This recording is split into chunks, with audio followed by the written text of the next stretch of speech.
Welcome to another enlightening episode of The Truth About the Plant, the show that takes you on a journey through the world of psychoactive plants and alternative wellness, all while delivering the real actionable insights you crave. I'm your host, Christina Dees. This is my equally talented and amazing co-host, Dr. Amanda Ryman. Dr. Ryman, you get the honors. All right, so why are we here? Why do we do this? Well, we do this because it can be so difficult to find accurate, helpful information about cannabis on the internet. You might go to Google, you enter a few search terms, and you get back hundreds of answers, many of which contradict each other, and many of which not based on science, but instead based on propaganda and stereotypes about what it means to be a cannabis consumer. So we cut through all of that. We give you really easy to understand, actionable insights based on science to answer all of your most pressing questions about cannabis and other psychoactive plants, all in 15 minutes or less. So you can think of us as your really cool aunties or kick-ass granddaughters that will always tell you the truth. Well, let's roll up for a journey into the green frontier as we explore the burning question: what elevates cannabis from ordinary to outstanding? So join us as we unravel the mysteries of quality bud in today's episode. What is quality cannabis? Okay, so we've gone over how to find the right product and some of the buzzwords on the labels and what they mean. But how do you know if the product you're looking at is quality? Well, this can be really tough because we are still in a new industry and tried and true trusted brands have, for the most part, not really evolved yet.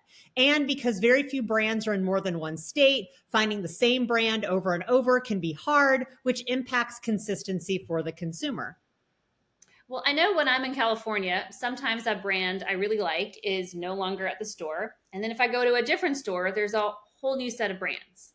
Exactly. So imagine if every time you went to a different grocery store, there was a whole new set of brands for you to choose from. Or if you go to your same grocery store 2 weeks in a row and suddenly the brands that you've been using for a long time are no longer on the shelves. This is what it's like for current cannabis consumers. And it's so frustrating. So, what do we do? How do we choose a quality product without brand consistency? Well, when you think about why we choose certain food brands, it's because our brains associate them with quality. So instead of having to investigate the quality every time you go into the store, our brains just say, oh, yeah, Nutiva, they make quality products, and we buy it. But we can also do the same for cannabis by asking what makes a quality product in the first place. Okay, what are some of those considerations? All right, well, let's go back to food. So think about what makes a quality food product. So let's take produce, for example. Organic is good because we don't want to ingest pesticides. Locally produced is good because of the impact on the environment of transporting goods. We want to support local businesses. Whole foods, we choose those instead of processed foods because they're healthier. We want to avoid foods that are high in amounts of saturated fat and chemical additives. We want foods that are low in refined sugar. And we want to find brands that produce these kinds of foods. That's how we decide which food products to buy. So because cannabis brands are newer and many are not widely available, we kind of have to backtrack and use some of the same indicators that we do when we choose our food. And so, what does that look like for flour, for example? Okay, so for flour, let's go back to produce, right? So when I go to the grocery store, I'm looking for produce that's organic, that's locally grown by small independent gardens, and that's a really great place to start. So we're talking craft cannabis versus industrialized cannabis is similar to locally grown small farm produce like you would get at the farmer's market versus industrialized agriculture. Yeah, and we definitely want to support small farmers. Absolutely. And on that note, if available, I recommend sun-grown flour because it's more environmentally friendly. All right, so what about manufactured goods like edibles and tinctures? So for these types of products, a lot of the same rules apply. Look for organic products, those that have small amounts or no sugar, those that are made locally by companies that engage in community impact. Just like food, this is something you're putting in your body. So you want it to be good for you, and you want to support companies that are giving back to the greater good. So let's talk about dispensaries for just a second because, we all have our favorite go to dispensary.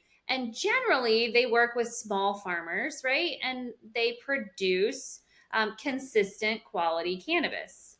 You're shaking your head like, maybe. So I would say that looking at a dispensary is, again, similar to looking at a grocery store, right? So in my small town, we have a Safeway and we also have a co-op. And when I go to the Safeway, I'm going to have a lot of brands that are owned by very large companies, right? That do mass distribution all over the country to every single Safeway, which is pretty much in every single city in every single state.